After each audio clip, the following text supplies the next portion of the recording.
നല്ല ഫ്രണ്ട്സ് ഉണ്ട്. ഫ്രണ്ട്സ് എന്ന് പറയാൻ പറ്റില്ല, എന്റെ ഒരു സഹോദരിയെ പോലെയൊക്കെ തന്നെയാണ്. വീട്ടിലെത്താനും മെമ്പറിനെ പോലെ തന്നെ. അപ്പൊ നമുക്ക് മനസ്സുകൊണ്ട് വളരെ അടുപ്പം തോന്നുന്ന പോലത്തെ ഒരു റിലേഷൻഷിപ്പ് അല്ലെ.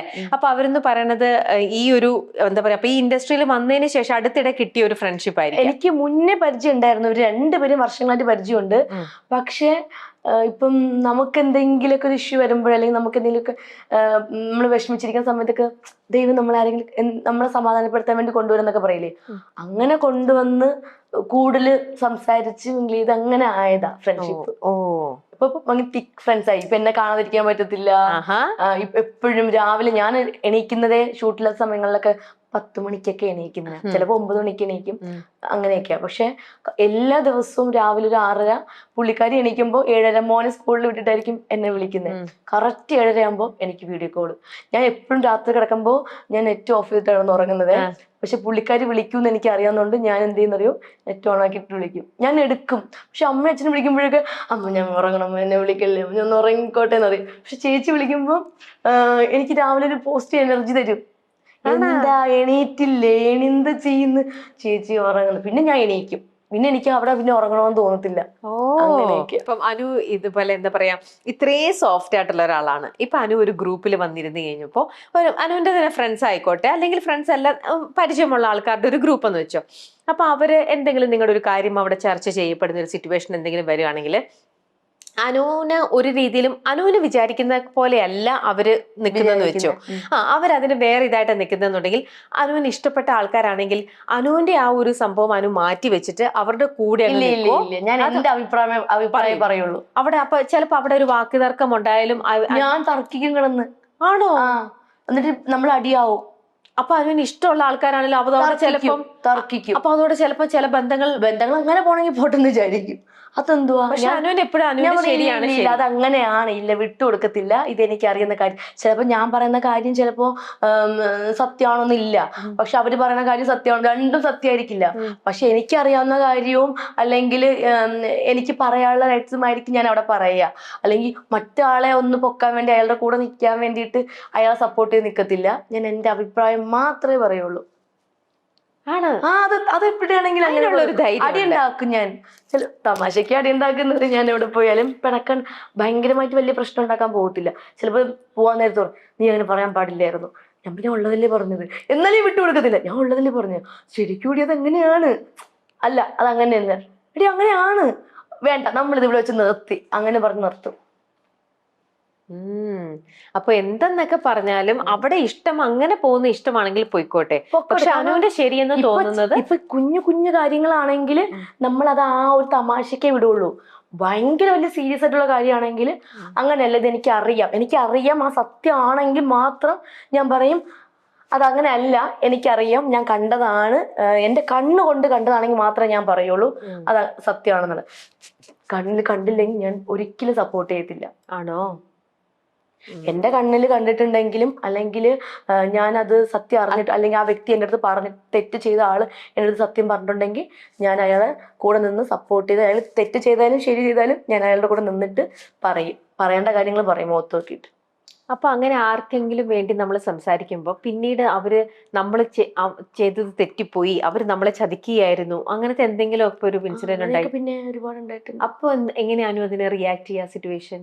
ഞാന് വിട്ടേരെ പോട്ടെ, ഞാൻ അങ്ങ് വെറുതെ എന്തിനാ നമ്മൾ ഇങ്ങനെയുള്ള കാര്യങ്ങളൊക്കെ പിണങ്ങിയിരിക്കുന്നത്, നമ്മൾ സംസാരിച്ച് കഴിഞ്ഞതല്ലേ, പോട്ടെ വിട്ടേരെ പോ എന്നൊക്കെ പറഞ്ഞ് കുറച്ച് തമാശയൊക്കെ പറഞ്ഞ് അങ്ങ് ആ സബ്ജക്റ്റിനെ അങ്ങ് മാറ്റും. ആ ഉള്ളില് കാണുവർക്ക് ആ വേദന അത് പോകത്തില്ല. അത് എത്ര ജന്മം കഴിഞ്ഞാൽ ചിലപ്പോൾ എന്നാലും അവള് എന്നെ കുറ്റപ്പെടുത്തി പറഞ്ഞല്ലോ, അവള് ശരിയല്ല, അവള് വിശ്വസിക്കാൻ പാടില്ല, ചിലപ്പോ പറയുമായിരിക്കാം. ഞാൻ എന്റെ കാര്യമല്ലേ ശരിയല്ലേ പറയുന്നേ. ചിലപ്പോ അവർ അഭിനയിച്ച് നിൽക്കും, വീണ്ടും എവളുടെ കൂടെ നിന്നേ പറ്റുള്ളൂ, അങ്ങനെ നിൽക്കുന്നവർ കാണും. പക്ഷെ ഞാൻ എൻ്റെ വഴിയിൽ നിൽക്കത്തേ ഉള്ളൂ.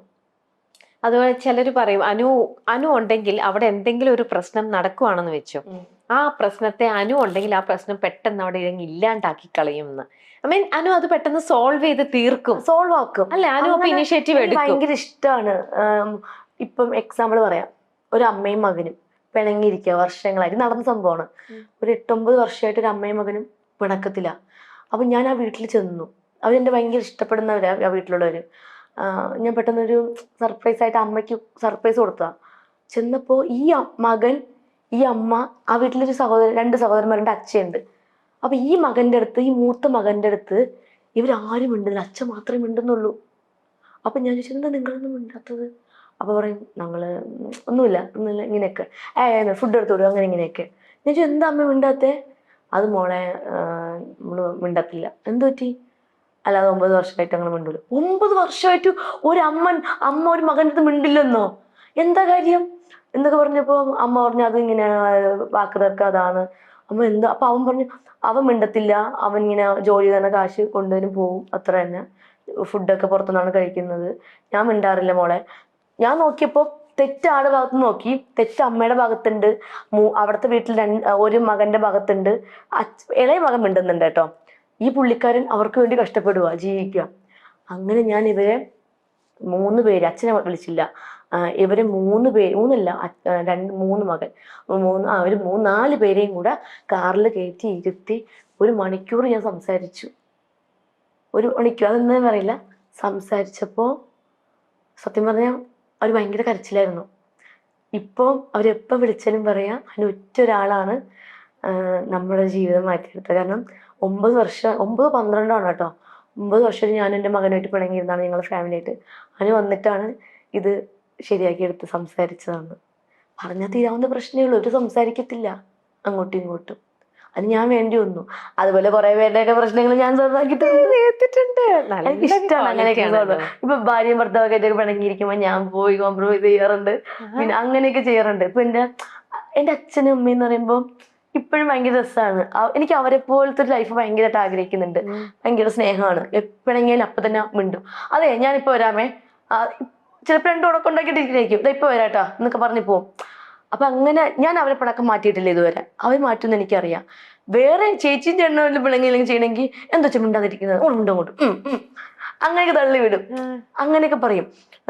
വേറെ പുറത്തുള്ള എൻ്റെ ഫ്രണ്ട്സിന്റെ അങ്ങനെ ആരെങ്കിലും ഉണ്ടെങ്കിൽ ഞാൻ എന്ത് ചെയ്യും, ചേട്ടനെ വിളിച്ചിട്ട്, അതെ കുറച്ച് നേരമായിട്ട് ചേട്ടനെ പറ്റി ഭയങ്കരമായിട്ട് പൊക്കി പറയണേ, എൻ്റെ പൊന്നു ചേട്ടാ നിങ്ങൾ ഭാഗ്യമുണ്ട് ഇങ്ങനത്തെ പെണ്ണെ കിട്ടും, ചുമ്മാ പറയുന്നതാ. അപ്പൊ അവൾക്ക് ഭയങ്കര സന്തോഷം തോന്നും. വിളിക്കും നേരെ, നീ ഇറങ്ങാറായില്ലേ, വരാറായില്ലേ, അത്രയേ ഉള്ളൂ, തീർന്നു.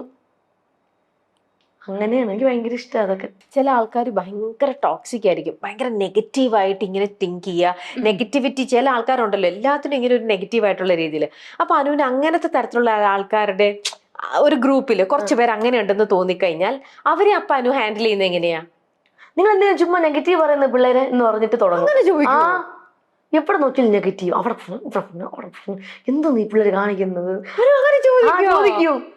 പരിചയമില്ലാത്ത ആൾക്കാരാണെങ്കിലും ഇല്ല, അവിടെ പോയിട്ട് ചോദിക്കും, നിങ്ങൾ എന്തോ നെഗറ്റീവ് ഇരുന്ന് പറയുന്നു ചോദിക്കും. ഞാൻ ചോദിക്കും, ചേച്ചി ആണോ? അപ്പൊ അവരെങ്ങാനും എന്തെങ്കിലും അവര് പറയും, നീ പോയി നിന്റെ കാര്യം നോക്ക്, നീ നിന്റെ കാര്യം നോക്ക്. അപ്പം ചിലപ്പോ നമ്മൾ എല്ലാ കാര്യത്തിലും പോയി ഇടപെടാൻ പാടില്ലല്ലോ. നമുക്ക് ഇപ്പൊ നമ്മള് ഇടപെടേണ്ട കാര്യത്തിലാണെങ്കിൽ മാത്രമേ ചോദിക്കുള്ളൂ.